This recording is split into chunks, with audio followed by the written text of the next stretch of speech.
Bom dia, leitores do Mais Tupã. Estamos na manhã desta sexta-feira aqui na Prefeitura Municipal de Tupã, onde nós vamos falar com o secretário municipal de saúde, Dr. Miguel Ângelo Demarque, que vai atualizar sobre as últimas informações sobre o coronavírus em Tupã e mais especificamente sobre os idosos acolhidos pela Casa Emanuel. Doutor, bom dia, obrigado por falar com a gente na manhã desta sexta-feira. Opa, bom dia, Diego. Bom dia a todos aí os ouvintes, né? Bom, Diego, nós temos assim duas realidades importantes a comentar. Primeiro, eu acho que a gente tem que salientar a situação da transmissibilidade no município de Tupã. Atualmente nós estamos da seguinte forma, Diego. As internações, elas estão reduzindo. Então estão liberando mais leitos, estão liberando a UTI. Graças a Deus os casos graves não estão assim sendo muito internados, Estão sendo comuns. apesar de que os graves estão indo a óbito, nós estamos observando isso, né? Mas o que está acontecendo agora é a transmissão, certo? E essa transmissão dentro de ambientes familiares, certo? Então, muitos casos, dentro de ambientes de comércio, dentro de ambientes de família, de casas, onde você vai a um local, você se contamina lá e você leva para dentro de casa. Aí tem pai, tem mãe, tem filhos, crianças, certo? E nós estamos preocupados com duas realidades agora estabelecidas. Que o coronavírus, ele pode provocar 30 dias após a infecção, sinais e sintomas de AVC, infarto do miocárdio, necrose, destruição das pontas dos dedos, lesões vasculares graves, inclusive em crianças, certo? Tendo casos importantes em crianças de lesões 30 dias após a infecção pelo coronavírus. Isso não seria uma reinfecção, mas sim um sintoma tardio da infecção que ocorreu. Uma agressão que o vírus causa no organismo do indivíduo, chamada agressão imunológica, certo? E essa agressão leva a essa reação que pode ser 20 a 30 dias após a infecção. E em Tupã, já esses casos dessa agressão imunológica já foram registrados? Foi registrado algum caso? Ou qual o tratamento para isso? Seria uma nova faceta desse vírus que é tão sistêmico, ele ataca várias partes do corpo, como o senhor já disse muitas vezes, interfere no sangue, interfere no pulmão, no sistema renal. Seria mais uma face do coronavírus? Não, na realidade, significa uma manutenção da agressão que ele provoca, certo? O vírus, ele entra no organismo do paciente e ele acaba fazendo o quê? Determinando a produção de anticorpos lá dentro. E essa produção de anticorpos é que leva a essas agressões, certo? Então, por exemplo, todo aquele paciente que hoje ele tem coronavírus, ele tem que ser observado durante 30 dias para algum fenômeno que ele possa ter de lesões tipo infartos, AVCs, doenças dermatológicas, certo? Aquilo que a gente chama de vasculites, que são inflamações nas grandes artérias do nosso corpo. E às vezes a pessoa tem uma síncope, quer dizer, ela tem um desmaio 30 dias depois que ela teve o coronavírus e não sabe o que é. Na realidade, é efeito do coronavírus. Certo? Então, o que a gente tem que estar colocando, que a ideia que as pessoas estão tendo, é que esse vírus, assim, ele vem, ele infecta, tudo bem, eu já fui doente, eu não tenho mais nada a perder. Muito pelo contrário. Ele pode causar várias lesões que podem ocorrer dias e até meses após a sua infecção. Todo mundo fala, o coronavírus ele é muito grave para os idosos. Infelizmente a gente teve aqui em Tupã o caso da Casa Emanuel, onde vários idosos perderam a vida, e os jovens eles estavam muito seguros. Eu sou jovem, eu sou saudável, se eu pegar vai ser uma gripezinha. Então, na verdade, todo esse quadro que vem posterior a essa transmissão, posterior a esses 14 dias que, teoricamente, a pessoa fica doente, passado algum tempo ele pode ter quadros graves, como o senhor disse. Infartos agudos do miocárdio, AVCs, até essas questões ligadas à pele. Então, os jovens eles podem também se preocupar com a questão da contaminação, visto que também, em muitos casos, nós vemos jovens pelas ruas, sem máscara, às vezes em festas, em aglomerações.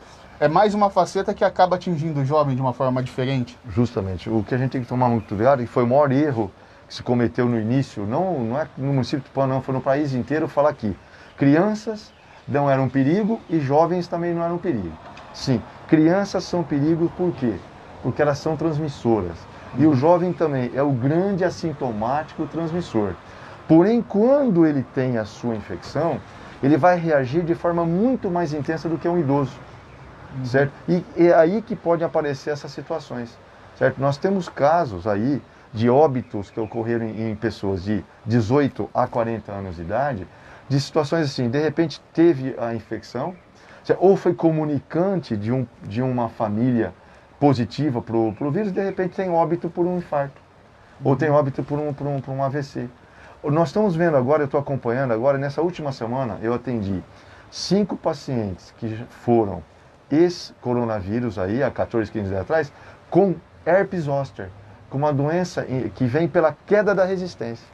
Então o vírus, além de ele provocar todos os estragos que ele provoca, ele reduz a imunidade contra outras doenças. Acaba abrindo as portas do organismo para uma série de outras doenças. Essa é a finalidade dele, é abrir infecções.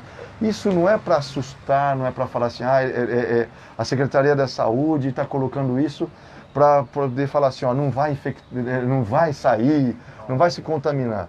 O problema todo está sendo o seguinte, contamina, jovem está se contaminando, está levando para casa e também está tendo doença. Nós estamos observando isso. E são doenças, vamos ligar mais a questão do AVC e do infarto, são doenças agudas que dificilmente num jovem podem ser tratadas, né, doutor? Agudas que num jovem podem ser tratadas. Por isso continua essa proibição dos jogos de futebol, de algumas atividades físicas coletivas, da realização de festas, de baladas. Isso. Por isso é importante essa proibição nesse momento, para não ter essa contaminação nessa população mais jovem? Olha, tudo aquilo que estiver ligado à proximidade, contato físico e um distanciamento menor possível, e que você vai tirar sua máscara para algum tipo de situação, nós estamos recomendando a manutenção do que está sendo no decreto.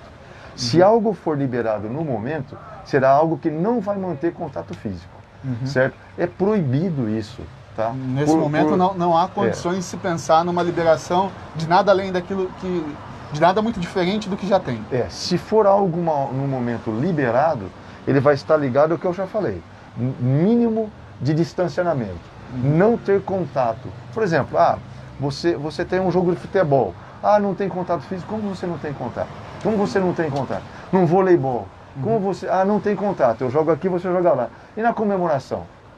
Cada um vai ficar pulando, brincando lá e não vai dar um abraço no seu colega, alguma coisa assim? Então isso é impossível acontecer, certo? Agora, talvez existam atividades que possam ser liberadas daqui a algum momento, certo? Em que você possa facilitar um pouco mais. Talvez uma atividade turística, talvez uma atividade até em praça, certo? Mas não no momento que você possa ter contato, ter uma aglomeração. Doutor, outro assunto que nós vamos tratar também hoje é a questão da Casa Emanuel. Casa Emanuel, que hoje está sendo atendida pela Prefeitura Municipal, que estão todos os idosos sendo tratados no antigo Dom Bosco, no prédio do Dom Bosco. Qual que é a situação desses idosos hoje? Olha, Diego, foi a maior surpresa e a grata surpresa que nós tivemos. Ontem nós fizemos o teste em 40 dos pacientes lá, que são os que infelizmente ficaram dos 55, né, que tínhamos. Todos esses pacientes não têm vírus algum mais. Acabou a contaminação dentro Todos estão curados do Covid-19. 6 desses moradores nunca tiveram vírus. Sempre foram negativos e se mantiveram desde o começo até agora negativos. Então isso mostra que a ação que se tomou, certo? Essa ação foi eficaz, certo? Isolou-se vírus, isolou-se ambiente, distanciou-se, e agora o que nós temos que fazer? Manter tudo isso para que essa população não se contamine. A rapidez, então, de ação da Prefeitura Municipal, da Vigilância Sanitária, da Secretaria de Saúde, preservou, então, as vidas e também possibilitou que alguns idosos nem fossem contaminados. Isso é graças a essa agilidade, essa resposta rápida de tirá-los de um lugar, levar para outro, fazer esse isolamento, tudo isso por conta dessa agilidade, dessa tomada de decisão rápida. Foi a melhor atitude que se teve. Naquele momento grave, drástico, certo? Onde nós tínhamos 80% dos moradores positivos, doentes, 15 foram a óbitos, tá certo? Hoje, o que nós temos? Nós temos todos sem vírus, certo? Todos os seus quartos, todos colocados com distanciamento. E assim, o que nós temos que ver agora? A manutenção, atividades de fisioterapia, talvez atividades ligadas a um atendimento melhor de enfermagem, não é? E para que você possa manter a nutrição desse pessoal, tá? Então é por aí que eu vejo assim. Quando você atua de uma forma rápida, distanciando, e você fazendo testes, e você fazendo tratamento, você consegue eliminar a infecção pelo vírus. Doutor, um outro aspecto, a Santa Casa de Tupã. O doutor já adiantou que o número de internados, de pacientes tanto na UTI quanto na enfermaria, diminuiu nesses dias. Como que está a situação da Santa Casa hoje? Hoje você tem uma cobertura assim, de uns 30%, 35% no máximo de leitos, né? A UTI um pouco mais, porque ainda se mantém em muitos casos. Os casos que vão para intubação, eles são muito demorados, eles são muito... A recuperação é muito lenta. É muito lenta e, em geral, ficam sequelas. Isso que é importante a população ficar sabendo disso. Que todo mundo acha assim, isso é uma infecção, que depois que eu saio dela eu estou livre. Não. Todos os pacientes que saem da intubação, eles saem com fibrose pulmonar. Eles não vão respirar mais como eles respiravam antigamente. E aqueles que não passaram por intubação também ficam com sequelas pulmonares. E agora, que após 20, 30 dias, eles podem ter até uma reação da ação do vírus no seu organismo. Então, realmente é um vírus que preocupa muito, é um vírus muito agressivo e ataca o organismo vamos dizer, por todos os lados. Em todos os sistemas do organismo ele acaba tendo esse ataque massivo, né? Sim, e a agressividade desse vírus era uma agressividade biológica, certo? Onde você vai ter a destruição do seu sistema de defesa todo, tá certo? E é uma agressividade tardia e com isso vai gerar consequências, né? Consequências econômicas, consequências familiares, né? De situações de isolamento, de distanciamento. E também você pode ver o pessoal da área da saúde se contaminando, médicos se contaminando, filho de médicos se contaminando, isto é. Então se acontece isso, e parece até que é alguma coisa mais ligada só ao profissional de saúde, não é. É ligado a uma população total. O profissional de saúde, ele, às vezes, acaba estando mais exposto, né? Mas é algo que atinge toda a população. Então, Diego, a gente tem que concluir em cima do seguinte. Coronavírus, a infecção não vai acabar. Isso é importante que todo mundo saiba. Segundo, ou o vírus se adapta às condições da comunidade, ou precisa surgir uma vacina. Vacina de laboratórios sérios somente daqui a um ano. Tá certo? Então, todas essas situações... Hoje se fala muito de algumas vacinas. Tem a vacina da Rússia, tem a vacina da China, tem a vacina de Oxford. Sim.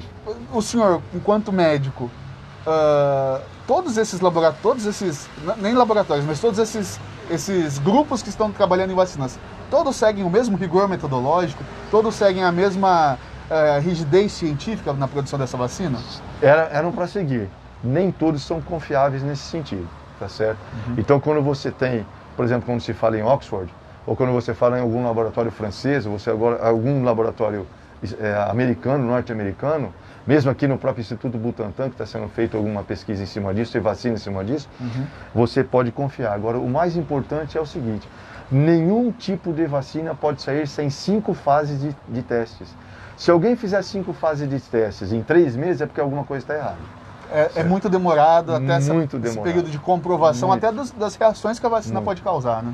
Isso aí. Ou então, já se sabia que alguma infecção dessa podia acontecer, e o estudo estava acontecendo muitos anos atrás, e agora que eles estão falando. Tá?